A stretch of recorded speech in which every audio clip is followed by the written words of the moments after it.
दिव्या हत्याकांड में बहुत बड़ा खेल हुआ और हम आपको बता दें कि दिव्या हत्याकांड में जो दिव्या पासवान हत्याकांड में जो अपराधी जो था उसका बेल मिल गया था और लगभग 25 दिन तक के जो है कोई कार्रवाई नहीं हुई थी। ठंडे बस्ते में पूरा मामला को दबा दिया गया था वहाँ के अधिकारियों और वहाँ के जो पदाधिकारी, वहाँ के जो थाना प्रभारी के मिलीभगत से। उसके बाद 17 जुलाई को भीम आर्मी के लोग वहाँ पर जो है भीम आर्मी के कार्यकर्ता वहाँ पर जा कर के मशाल जुलूस निकाले। उसके बाद में जो है बड़े बड़े नेताओं का तांता लग गया। वहाँ पर जीतन राम जी भी गए, चिराग पासवान जी के 5-5 विधायक वहां पर जाकर के मिले, लेकिन 25 दिन तक के 28 दिन तक के कोई भी दलित समाज का जो चेहरा थे, दलित समाज का जो नेता थे, कोई दिव्या पासवान के घर पे नहीं मिले। जब भीम आर्मी के लोग प्रोटेस्ट किया तो जो है अपराधी को जो है तुरंत गिरफ्तारी भी हो रही है और फिर जितने भी नेताजी हैं सारे लोग वहां पर तांता लगा दिए, जाके आना जाना चालू कर दिए। हमारे बीच में सौरभ राज जी हैं, जिला अध्यक्ष हैं, और इन्हीं के प्रोटेस्ट से दिव्या पासवान को अब लगता है कि न्याय मिलने की उम्मीद है। जानते हैं इनसे आप लोग 17 जुलाई को प्रोटेस्ट किए और सब नेता लोग जी वहाँ पहुँचना स्टार्ट कर दिए। देखिए, सबसे पहले तो उस प्रोटेस्ट में शामिल हुए सभी लोगों को, जितने भी लोग वहाँ पे शामिल हुए दिव्या के न्याय के लिए उस कैंडल मार्च में, उन सभी को बहुत बहुत धन्यवाद, आभार कि हम सभी के सामूहिक प्रयास से, ये केवल इसका श्रेय मैं नहीं लूँगा, मेरे साथ जो है मेरा टीम, जिला प्रभारी राजवीर शासक हो, हरिंदर जी हो, राजनंदन जी हो, और पूरी गया जिला की टीम भीम आर्मी के साथ साथ वहाँ के कई सामाजिक कार्यकर्ता, सामाजिक सेवियों ने रात दिन मेहनत करके उससे आयोजन किया और सभी के सामूहिक प्रयास से जो है उसमें जिसको ठंडे बस्ते में डाल दिया गया था, न्याय दूर दूर तक संभव होता हुआ नहीं दिखाई दे रहा था, उसमें गिरफ्तारियां भी होना शुरू हुआ। और ये जो बड़े बड़े अपने आप को दलितों का मसीहा समझते हैं, बताते हैं, दलितों के वोट की दलाली करते हैं, उन नेताओं का भी आँख कान खुल गए। वो वहाँ पे तांता लगा करके पहुँचने लगे, बड़े बड़े मंत्रिमंडल बना करके भेजने लगे, जीतन राम मांझी जी स्वयं वहाँ पे जाने लगे और अधिकारियों के ऊपर भी दबाव पड़ा। तो ये हम सभी का सामूहिक प्रयास रहा। देखिए, आप जिनकी बात कर रहे हैं कि आज से 24 तारीख की घटना होती है, 26 को FIR होता है, 27 को बॉडी मिलती है, उसके बाद से जो है 17 तारीख तक कोई कार्रवाई नहीं होता है। यहाँ तक कि जो मुख्य आरोपी है राहुल कुमार को, उसे बेल दे दिया जाता है विदाउट कस्टडी, बिना कस्टडी लिए हुए। और ये पूरा मामला जो है एकदम पटरी से उतार दिया जाता है, ऐसे लगता है जैसे कुछ घटा ही नहीं हो, कोई घटना ही नहीं घटी हो, बहुत बड़ी बात नहीं हो, इस प्रकार से अनदेखा किया गया। चूंकि वहाँ पे थाना अध्यक्ष का खुलेआम संरक्षण अपराधी को प्राप्त था, वहाँ के कई जो कर्मचारी हैं उसका इस हत्या में डायरेक्ट इन्वॉल्वमेंट है, ये परिवार के द्वारा लगातार आरोप लगाया जा रहा है। तो हम समझ सकते हैं कि ये क्या जो है चीज़ें चल रही थी। उसके पश्चात भी जो वहाँ के विधायक हैं लोजपा से हैं, जहाँ घटना घटा चतरा, जहाँ हत्या करके फेंका गया, वहाँ से भी विधायक जो है लोजपा के हैं। इसके बावजूद जो है ना विधायक जा रहे हैं, ना कोई नेता जा रहे हैं। चूँकि हमारा एग्जाम चल रहा था, भीम आर्मी की टीम वहाँ गई थी, हम यहाँ थे नहीं गया जिला में।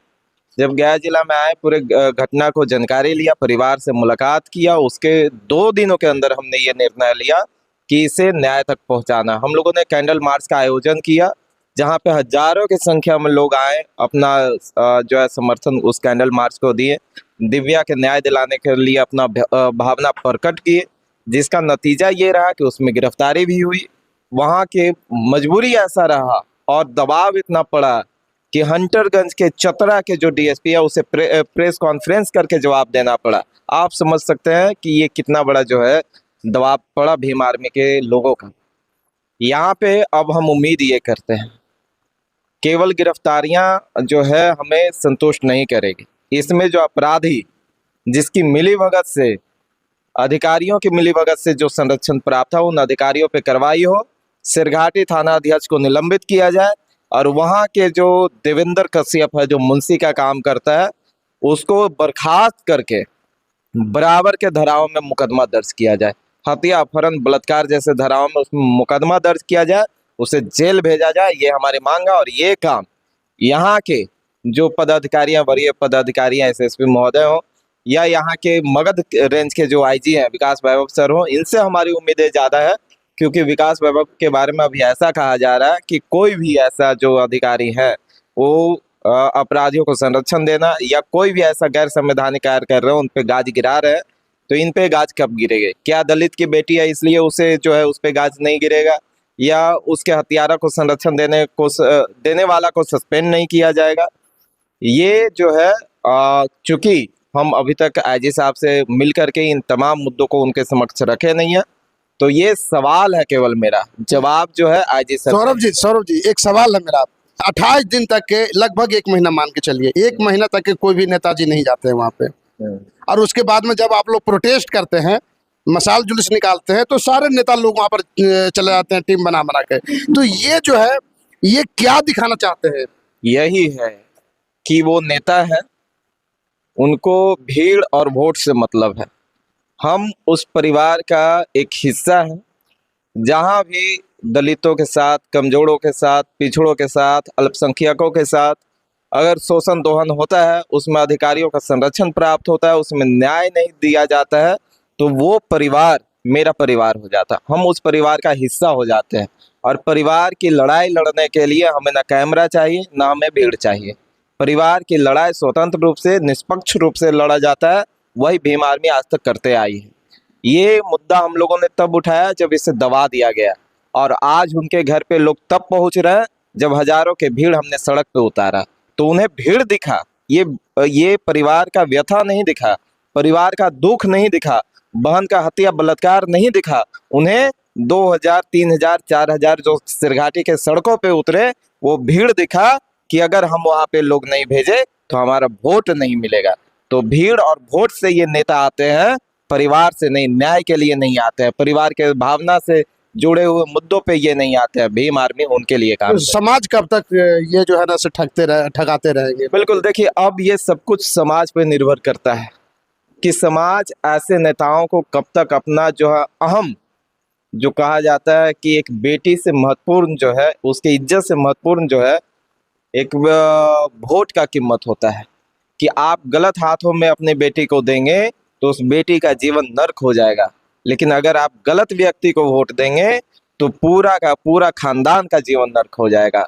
तो ये बात आम आवाम को और खास करके गरीबों को, वंचितों को, शोषितों को समझना चाहिए कि आपको नेता की आवश्यकता है।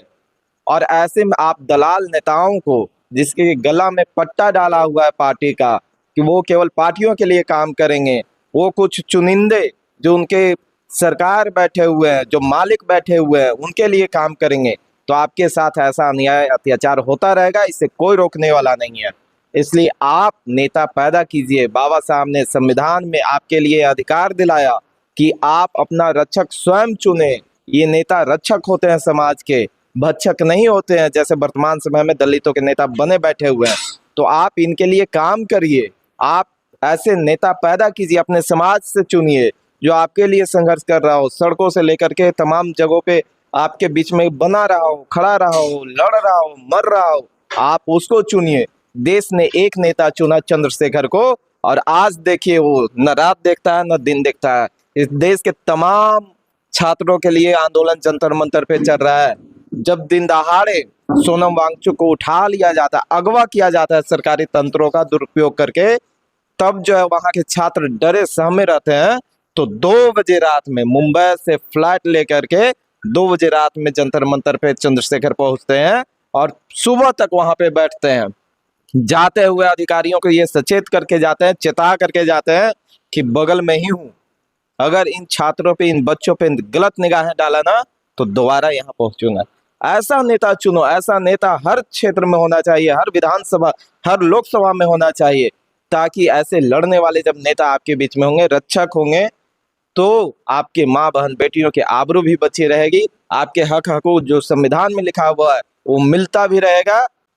अभी तो देखा जाता है कि जाति जाति का नेता है और जाति के नाम पर वोट ले लेते हैं, भले ही दलित समाज के हैं। तो क्या लगता है कि फिर यही जो हालत जो है सौरभ राज के साथ में हो जाएगा? देखिए, हम तो वोट के लिए काम ही नहीं कर रहे हैं, और हम ही नहीं, भीम आर्मी का कोई भी नेता कार्यकर्ता वोट के लिए काम नहीं करता। सच्चाई ये है, और आप भी पत्रकारिता कर रहे हैं, सालों से कर रहे हैं। गया जिला में आपने देखा होगा कि कई चुनाव आए और चले गए। चुनाव के दिन भले आपको भीम आर्मी वाले लोग, नीला गमछे वाले लोग नहीं नजर आते होंगे उस दरमियान में, लेकिन बाकी के 365 दिन आपको यही नीला गमछा सड़कों पे संघर्ष करता हुआ दिखता होगा। तमाम जो वंचित शोषित समाज है जिसके साथ अन्याय अत्याचार होता है उसका लड़ाई लड़ते हुए दिखता होगा। तो हम वोट के लिए काम नहीं करते, लेकिन एक उम्मीद करते हैं कि ईमानदार नेताओं को, ईमानदार व्यक्तियों को आप नेता बनाइए। नेता समाज बनाता है, नेता वोटर्स बनाते हैं, नेता जनता बनाते हैं। जो स्वघोषित नेता आते हैं वो हमेशा दलाली करते हैं। तो नेता आप बनाइए, आप अपने बीच में से अपने बच्चों को उठाइए, आप देखिए कि कौन आपके लिए खड़ा है। तो देखिए जो है भीम आर्मी के जो लोग हैं पूरे देश नहीं, हम तो कहेंगे कि पूरे दुनिया में जो है अब इनका नाम हो रहा है, और कहीं ना कहीं खास करके अपना देश में तो ये जो है दलितों के लिए, वंचितों के लिए, गरीबों के लिए, मजलूमों के लिए हमेशा सड़क पर जो है भीम आर्मी के लोग लगातार जो है भीम आर्मी के लोग उठाते हैं। और इनके साथ में बहुत सारे जो लोग जो हैं वो गलत भी इनके साथ में हुआ था, लेकिन हम ये कहेंगे कि जो आपका नेता है, जो आपको सुख और दुख में जो साथ है वही आपका नेता है। नहीं तो फिर जो है वोट की राजनीतिक ये जो है ज़्यादा दिन नहीं चलने वाला है। ये जरूर बात कहेंगे कि अच्छे लोगों को चुनिए, अच्छे नेता को चुनिए, ताकि आपके दुख और सुख में साथ दे। प्रतिक्रिया कमेंट बॉक्स में जरूर दीजिएगा।